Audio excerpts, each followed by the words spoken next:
உலகத்தில் உனக்கு ஒரே ஒரு எதிரி, புதிய ஏற்பாட்டில், புதிய உடன்படிக்கையில், புதிய காலத்தில், கிருபையின் காலத்தில் ஒரே ஒரு எதிரி உன் சிந்தை தான்.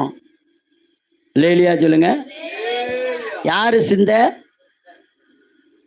பக்கத்து வீட்டுக்காரங்க சிந்தையா? இல்லை தெருவில் போகிறவனுடைய சிந்தையா? இல்லை வீட்டில் இருக்கிறவன் சிந்தையா? இல்லை, நம்முடைய சிந்தை தான் எதிரி என்பதை உங்களுக்கு நான் மிக தெளிவாக சொல்ல விரும்புகிறேன். இவனுடைய சிந்தையில் என்ன பதிக்கப்பட்டிருக்கிறது அப்படின்னா, பொல்லாதவர்களாகிய இவர்கள் மத்தியில் என்ன பண்ணும்? காப்பாற்றும். நான் சொல்றேன், உன்னை ஏற்கனவே இயேசு பொல்லாத மனுஷன் இருந்து காப்பாற்றிட்டாரு.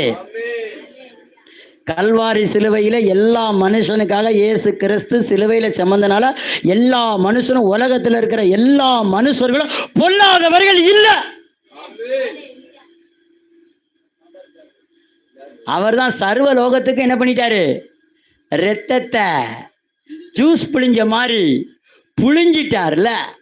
அப்போ அந்த புளிதர்னால எல்லா மனுஷனும் இயேசுவின் இரத்தத்தினால கழுவப்பட்டுட்டான் என்பதை முதல்ல உன் சிந்தையிலையும் என் சிந்தையிலையும் வந்துட்டுனா, நீ தீங்கிலிருந்து காக்கப்பட்டு இருக்கிற என்கிற மனநிலை என்னைக்கு உன் சிந்தையில் வருதோ அன்னைக்கு நீ மாம்சத்தின் சிந்தையில் இல்லை, ஆவியின் சிந்தை. அது ஜீவனோ சமாதானமோ உன்னை சுத்தி எப்பொழுதுமே என்னதான் இருக்கு? சமாதானம்தான் இருக்கு, சந்தோஷம்தான் இருக்கு, நிம்மதி தான் இருக்கு. உன்னை சுற்றி எந்த பயலும் உனக்கு விரோதமாக எதுவும் என்ன பண்ண முடியாது?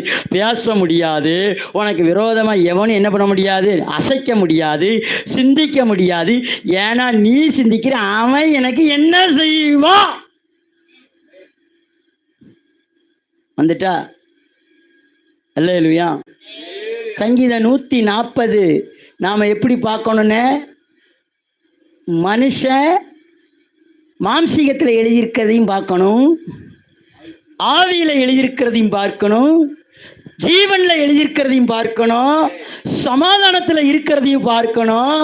அப்படி இருக்கிற மனுஷன் கர்த்தரை துதிப்பார்.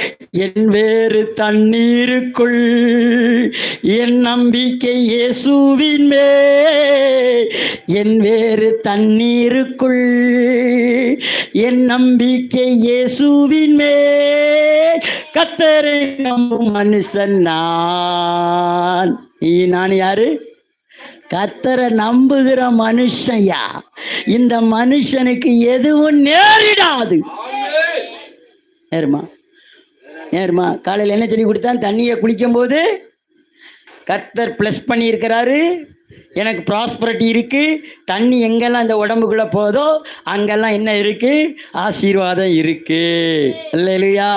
எவ்வளோ ஹெவி கூல் வாட்டரை நான் இந்த குளிர்காலத்தில் குடித்தாலும் கர்த்தர் அந்த வாட்டர், கூல் வாட்டரை என்ன பண்ணி வச்சிருக்கிறாரு? ப்ளஸ் பண்ணி வச்சிருக்கிறாரு. அங்கே தீங்கு இல்லை, அங்கே ப்ளஸ்ஸிங் இருக்கு. இந்த கண்ணாடியை போட தான் உங்களை நாங்கள் அழைக்கிறோம். அல்லேலூயா. இந்த கண்ணாடி என்கிற வெளிச்சத்துக்குள்ளே வந்துட்டீங்கன்னா உங்களுக்கு சங்கீதம் 140 1லேருந்து 5 அடிபட்டு போச்சு. 6லேருந்து வரக்கூடிய காரியங்கள் எல்லாம் உங்களுக்கு ஜெயமாக இருக்கிறது. அதனால் நீ கர்த்தரை நம்புகிற மனுஷன் நீ என்ன பண்ணணுமோ அவரை துதிக்கணும். நம்மெல்லாம் யாரு? நல்லவன், எனக்கு நானே நல்லவன். அல்லேலூயா. நான் யாரு? நான் நீதிமான். நான் யாரியா? நீதிமான். நான் செம்மையானவன். நான் நீதிமான் என்றால் எனக்கு எந்த தீங்கும் வராது. நீதிமான்கள் சந்ததி மேல எந்த தீங்கும் வராது. நீதிமானுடைய சந்ததி செம்மையாக பூமியிலே அவர்கள் எப்படி இருப்பார்கள்? பலத்திருப்பார்கள், அவர்கள் செழித்து இருப்பார்கள், அவர்கள் விரித்து இருப்பார்கள், பெருகி இருப்பார்கள். ஆகவேதான் அந்த கர்த்தராகிய இயேசு கிறிஸ்துவை இந்த ஞாயிற்றுக்கிழமை காலை வேளையில் மேடை போட்டு மைக்கு போட்டு வீடியோ போட்டு துதிக்கிறேன்.